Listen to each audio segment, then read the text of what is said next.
Other than that, what I wanted to do today is to continue to talk a little bit about this possibility of self-realization.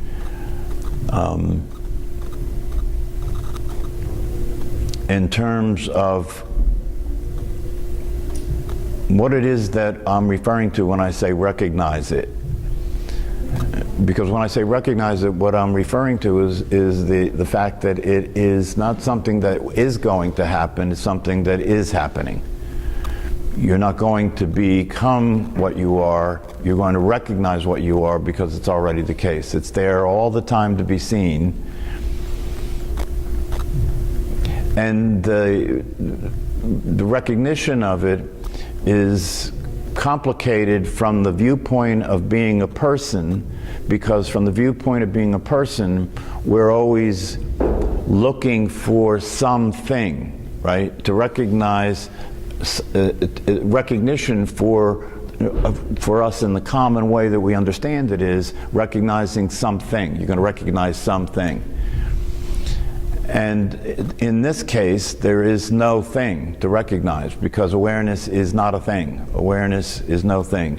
And in this case, there is no object that you as the subject can see. It's not subject-object, it's subject-subject. So it's a paradox, and it is a very incomprehensible reality, because the truth of the matter is that when you recognize who you are, it's who you are that's recognizing who you are, because there isn't anything else, right? So one of the things that makes it more probable for that recognition to happen is to know that you need not do anything for that to be the case. The recognition itself is sufficient. If you really do recognize awareness itself as that which is constant, that which never changes, if you really do recognize that, and you're convinced of that, that you have a sense of certainty about that, that'll do the job. That's the end of it. Because if that's the case, then whatever you had it that you were will begin to come apart by itself. Do you understand? Once you realize there was no Santa Claus, right? Once you realize there was no Santa Claus, then everything that you thought about Santa Claus starts to come apart, right? You start to then begin to look and see where the gifts really came from, right? So you're making contact with reality now, because what you believed to be the case, the fantasy that you had about it, is now seen to be a fantasy. And so rather than continuing to live in a Santa Claus world, you start to live in a world in which there is a reality that is different from that. And one of the things that you come to see when you begin to make contact with the truth, you begin to see how what was not true seemed to be so. One of the things, for example, that is an example of what I'm talking about is the common way that we relate to what's happening is through interpretation, and our interpretation is biased. We see what we want to see, right? We don't see the way the world is, we see the way we are in the world, right? But we don't recognize that, just like a kid doesn't recognize that Santa Claus isn't real, right? We keep being in a world in which our interpretations of things appears to be true. For example, when a woman gives birth, so I'm saying when a woman gives birth, that's the way it's, right? That's the way it's seen, right? That a woman gives birth. But if you actually watch what's happening when that's happening, she's not giving birth. She's in pain. She's trying to get it. She's trying to get it over with, right? She's not doing anything. But then we say that she gave birth, right? So you begin to see what's actually happening versus the interpretation of it. When a woman's giving birth, birth is happening to the woman, isn't it? The birth is happening to the woman. She's not giving anything. She didn't cause it. She didn't decide when it was going to happen, right? It's happening. And she's in the experience of it. But then we interpret it and say that, oh, she gave birth. But that's an interpretation. The reality of it, if you look at what's actually happening, that's not there. In the same way that we put the word I in front of everything, you know, I gave birth, right? We put the word I in front of everything. I am breathing, right? If it was really the case that you are breathing, right, that you're making your breath happen, right, you'd be dead, right? Because you couldn't consistently be aware of it that way. But people say, I am breathing, you know. But you're not breathing. Breathing is happening, just like Jack Kornfield said in the guided meditation. You know, you notice the breath is happening. The word I is the first name that you have in your life, right? Nobody names you I, right? Nobody ever told you were I, did they? Nobody ever told you were I. So the I thought is the identification that you have of yourself. You consider yourself to be I.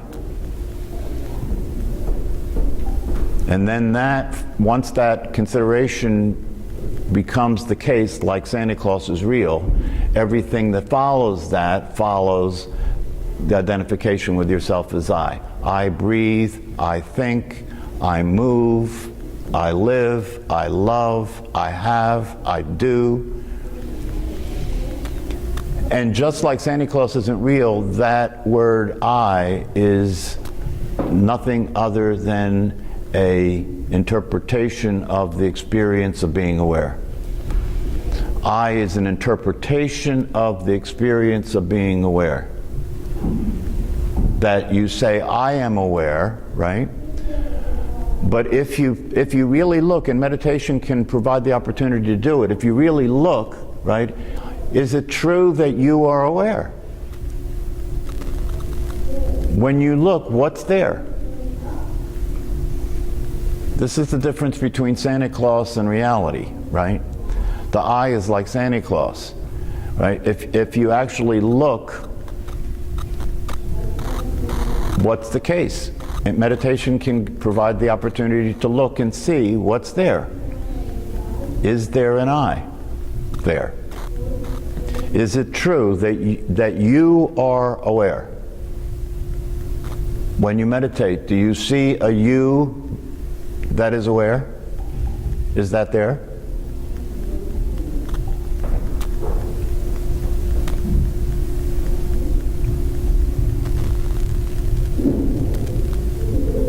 See, you have to be careful here, because if you look at that question and the answer for that question comes from your mind, it will say, yes, you are aware, right? Because the mind is the voice of who you consider yourself to be, yes?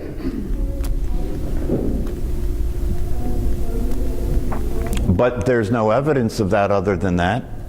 In other words, what I'm referring to, if your mind answers that question, then that's what's meant when I say you're not who you think you are, because who you think you are is what the mind says you are, yes? That's who you think you are, right? But other than that thought, if you put that aside and you don't give it to the mind, you don't use your mind to answer that question, and you just look and see what's actually there when you look. Is there a you? Not is there a thought that there's a you, because the thought is not evidence that there's a you. But is there actually a you when you look? And this is an important question, right? This is one of the things in this process of self-realization. This is called self-inquiry, you know, asking the question, who am I? Asking the question, what's the evidence say? What's actually there when you look What's the evidence say? You know, in the invitation that Mooji does, he talks about this as a discovery. You're discovering something because it's already there, so, you know, it's not going to show up. It's not going to happen. You know, it's not that it's not there and it's going to be there. It's already there, so it's a discovery, right? So what's the discovery? Well, the discovery, in the invitation, he talks about putting the mind aside, right? Don't give it to thought. Don't use thought for this, right? Put thought aside and just look at what's left when you put everything down. When you put everything down, your beliefs, your ideas, your conditioning, all of that, when you put that aside and you look, what do you see? Is there a you? Is it true that you are aware? And that's what I mean by the recognition. The recognition is to see that for yourself directly, right? And if you see that for yourself directly, and it's confirmed because you're seeing it for yourself directly, not thinking about it, but seeing it for yourself directly. If you see that for yourself directly, then that's the recognition of the truth. Just like in the case that the example I gave you, you know, if you actually look at a woman giving birth, she's not giving anything. It's just happening, right? In the same way, when you look at your own experience, right, do you see that there is anyone there that is aware? So if you do have that recognition, the recognition itself is enough, right? If you confirm that that's the case, then everything that's not true is now not true. Do you understand what I'm saying? If you confirm that Santa Claus isn't real, right, then every time you see somebody in that red suit, you know the truth. You know that it's not really Santa Claus, right? In the same way, if you see the truth about yourself, then every time you have the thought of yourself as being real, you recognize that it's not true, just like Santa Claus isn't really the guy in the red suit. You're not really the person that you thought you were anymore. And because you recognize the truth, a process then begins to happen. In the case of Santa Claus, it's pretty immediate, right? After that, you start noticing what you weren't noticing as a kid, that Santa Claus, there's a lot of them all at once. There must be something going on here, right?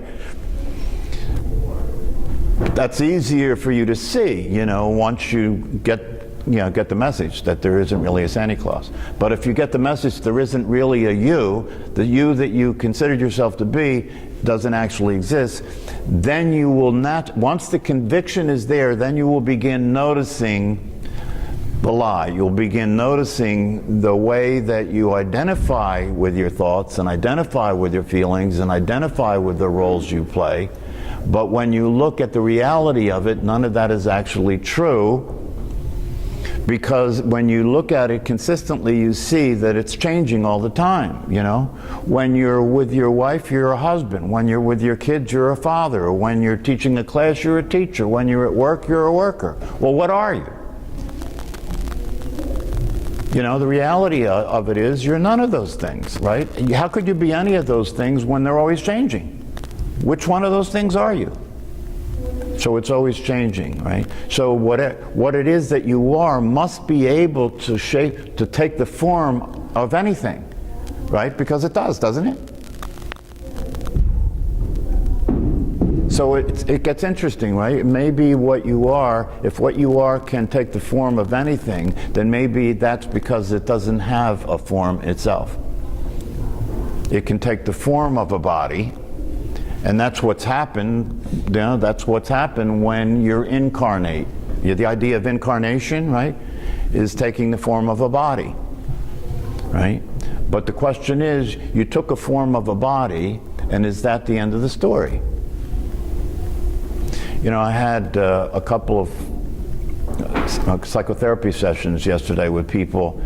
One person, their brother shot himself this week and committed suicide, and another person, their best friend, OD'd on fentanyl, on heroin that was laced with fentanyl, right? And when you're in a situation where you have to deal with those kinds of things with people in a psychotherapeutic context, right?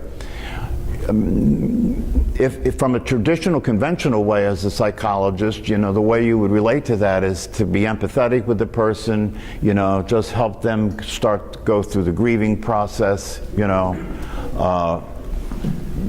just help them, you know, experience the emotional aspects of the whole thing. It's a trauma, right? But it just so happened that in both these cases, both these people had recognized, had come to some recognition of reality of who we are as human beings, and had seen to some extent that it's not actually the case that we are a physical body. So it was possible to have a session with them that wasn't like that, right?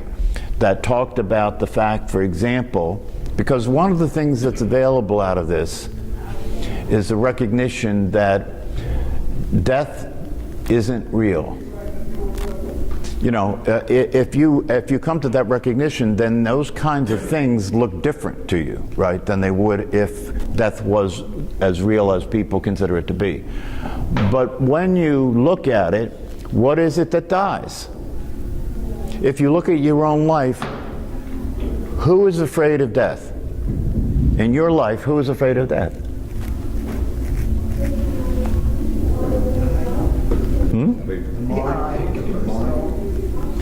Yeah, who's afraid of death is who you think you are. Who's afraid of death, you know?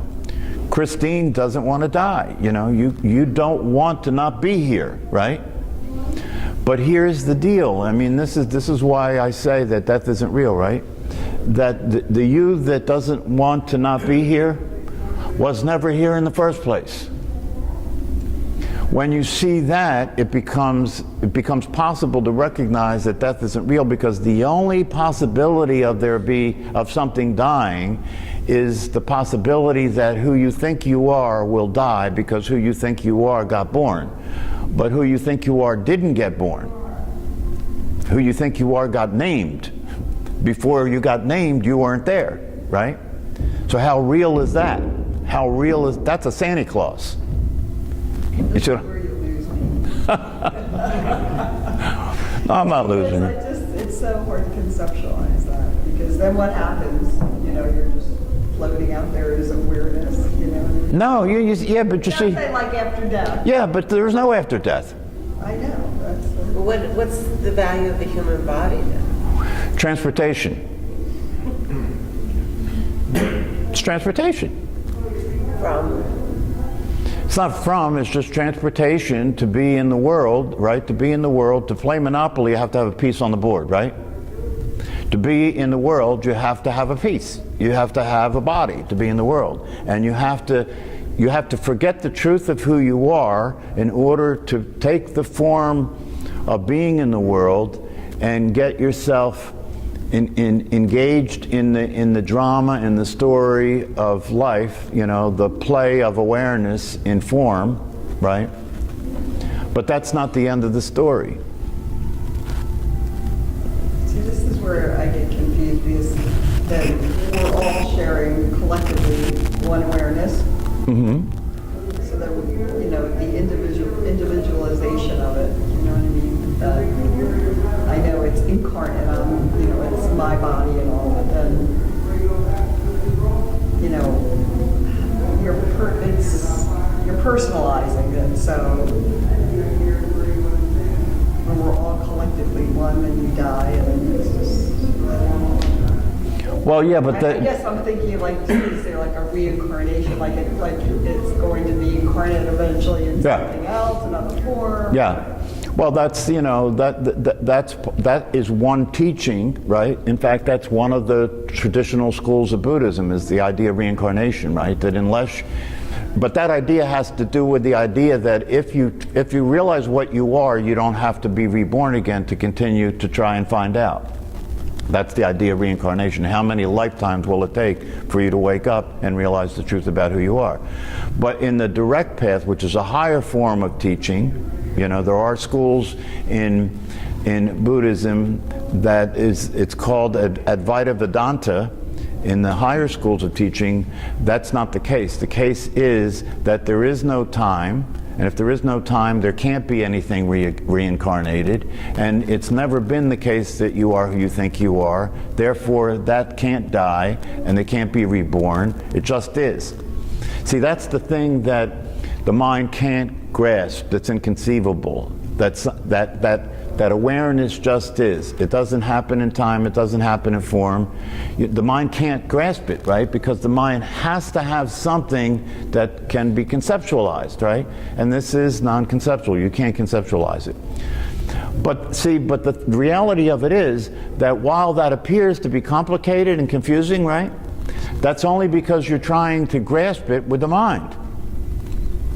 But at the same time, it may occur to be confusing and complicated. It's actually very simple because it's simply the truth.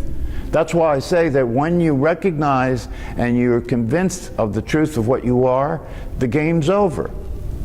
Because if that's recognized and you are confirmed in your own experience, from that point on, there's no Santa Claus. From that point on, who you thought you were will appear to you the way it actually is, which is just a thought, which is just a belief, which is just a conception, but not actually the case.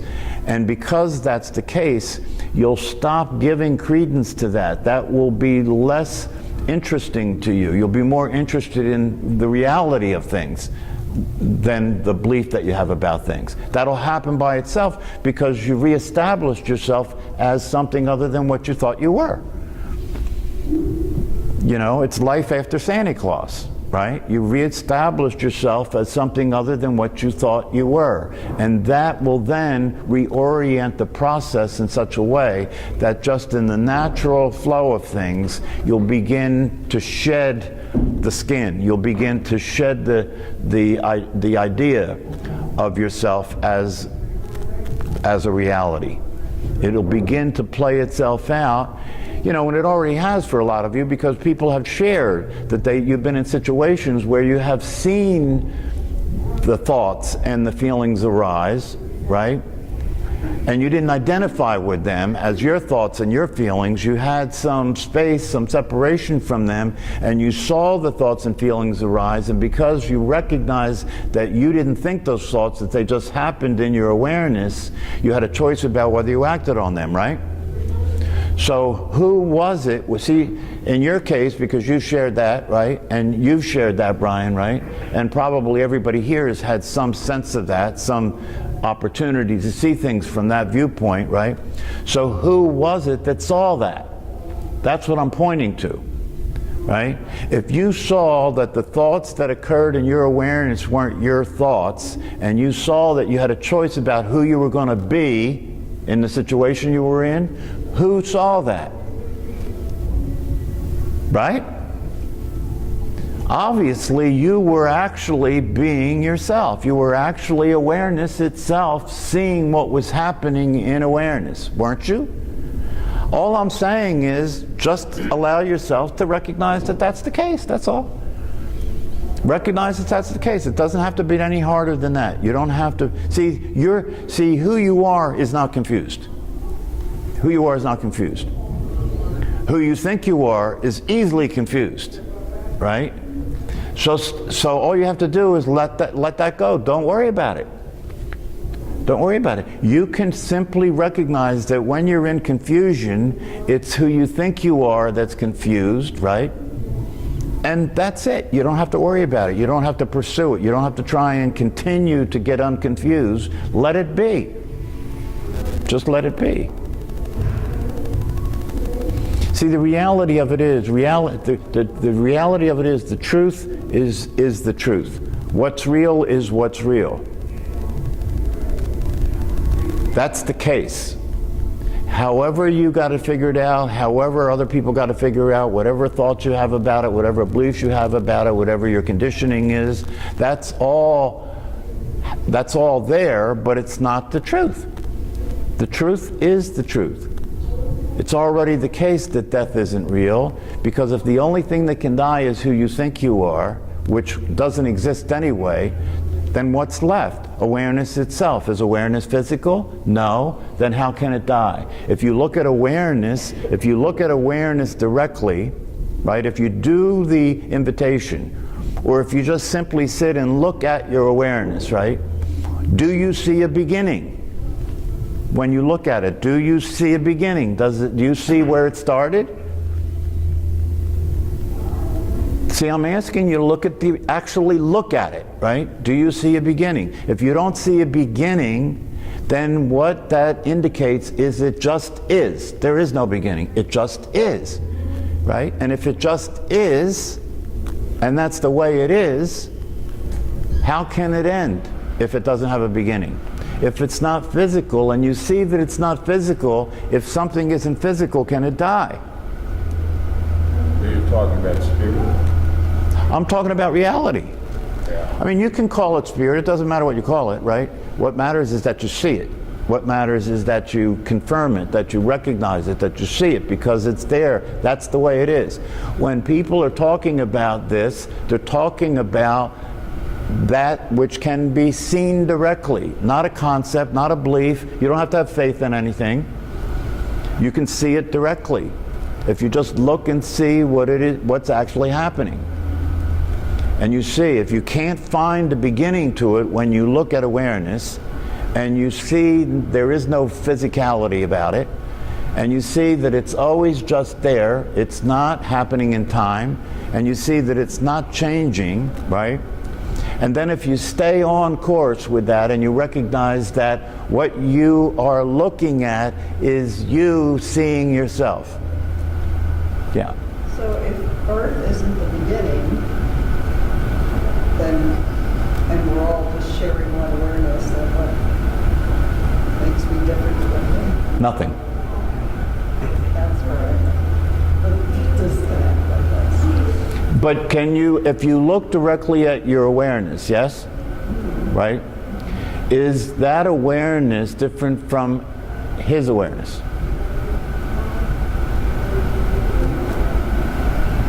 No, but in a way, like I'm aware that, for example, I'm wearing this sweater. He's not aware of that. Yeah. But I'm not talking about that. Well, I'm just saying that to me, that's like. That's a relative. See, there's no conflict here. Because in a relative sense, that's true. In a relative sense, you are a body. In a relative sense, you are a person, right? I'm simply saying that's not the end of the story. That's all. I'm simply saying that's not the end of the story. I'm not saying it's not true, right? Both things exist. The relative and the absolute exist. And they're all one thing. They're two sides of one coin, right? So most people are living on one side of the coin. And that, because you're living on one side of the coin, it's incomplete. It's not fulfilled, right? It's not complete. That's why there is the sense.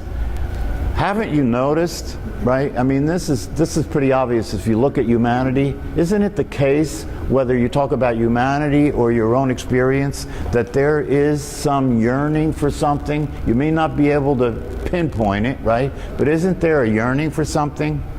Right? Isn't there something that you want? You may not even know what it is, but you know there is something there, right?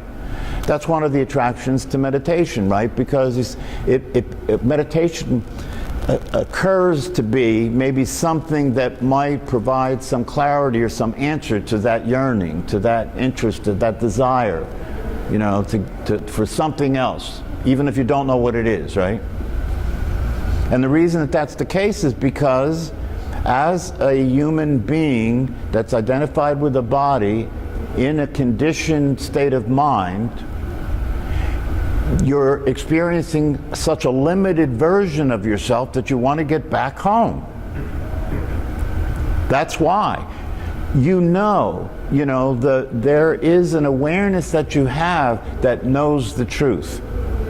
That's why when you're in a limited state of mind, there is this desire, this sense of wanting something to be complete, this sense of wanting to get out of something, right? Isn't it there? You want to get out of something. You're not even sure what it is, man. You want to get out of your suffering. You want to get out of the limitations. You want to get out of a sense of being stuck somehow, right?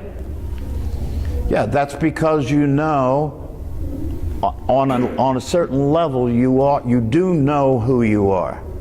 I mean, if you look at this, it has to be the case. If you are who you are, how can you not know who you are? Right? So all this is about is opening up that reality and allowing yourself to recognize the full story, recognize the truth of who you actually are. And once that happens, once there's a conviction that that's the case, it doesn't matter anymore. See, this is important. It doesn't matter, and you don't have to worry about whether you're experiencing yourself as awareness itself all the time. That's where people get stuck. I see what you mean. I've even had a glimpse of it, right? But what has to happen for me to be that all the time? Why would you want to be that all the time? Do you understand? Why not just enjoy being a person with the body you have, but now you're free from the limitations, right? Now you can really let go and enjoy it fully, right? So you don't have to worry about being aware of it all the time. Once you know it, once you know the truth about death, you don't have to spend any time worrying about death anymore. You can just put that down, right? It doesn't matter whether when you're in your limited state of mind you fear death. That doesn't matter because you know there's no Santa Claus. Do you understand? You know the reality of it, so you're not going to give much attention or take seriously the idea that you should spend any time worrying about that. It's going to take care of itself. The same thing is true with everything else, you know. You don't have to worry whether you're going to be an asshole. You will be. It's inevitable. It's called being human, right? But you don't worry about it. You don't take it seriously, right? You can laugh about yourself. You can see how when you get caught up in your pettiness and you get caught up in your triviality and you get caught up in your self-righteousness and you get caught up in your pride and you get caught up in your fear, you can see that that's all just a story that's playing out. And it's not the bottom line.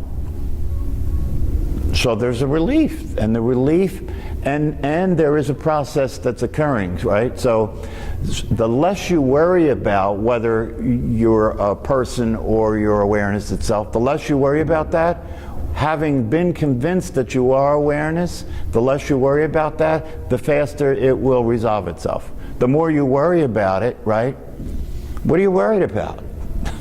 There's nothing to worry about. It's a done deal.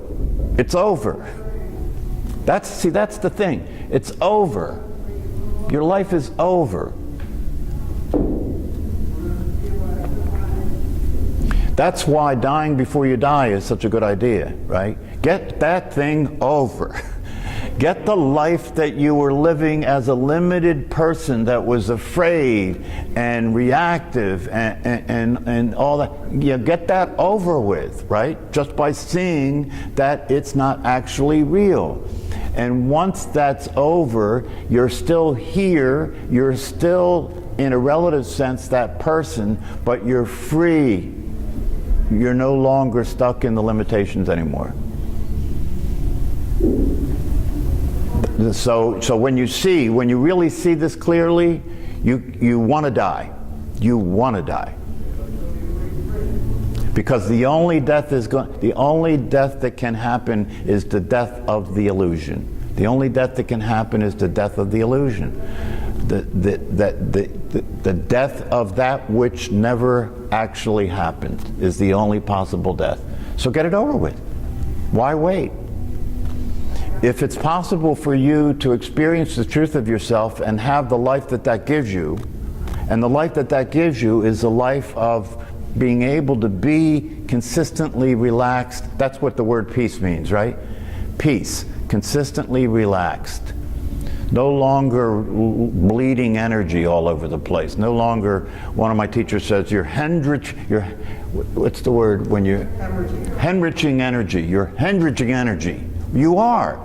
You're hemorrhaging energy because all the thinking you're doing amounts to nothing. You're just pissing away energy all the time. So what happens when you see the truth is that you're much more economic. You're conserving energy because you're not wasting it on useless thought. You're not wasting it on useless chatter. You find yourself not talking so much because most of what you said was worthless. Right? So you find yourself not talking so much. You find yourself not thinking so much because most of what you were thinking was worthless. And you become economic. You don't waste your energy anymore. Instead of wasting it, you use it, right, to express yourself in realistic ways, right? What does that mean? What does it mean to express yourself in realistic ways? Well, what do self-realized people do? What they do to express themselves in realistic ways is they become of service. I don't need anything. See, awareness doesn't need anything. It's complete. It's already got everything that's possible, right? So all that's left to do is to give. That becomes what is realistic expression, realistic action. What can I give? What can I contribute? How can I love, right? Instead of being worried about myself, instead of being right all the time, instead of protecting myself, that's all over now. So the only thing left to do is to be of service. And you discover, when you get to that place, you discover being of service is the most fulfilling experience you can have as a human being. Is it not? Isn't it true when you give unconditionally, when you're not expecting anything back and you give, right? Isn't it true that somehow that feels right? You know, that feels like that's natural, you know, that's consistent with somehow the truth of yourself, right?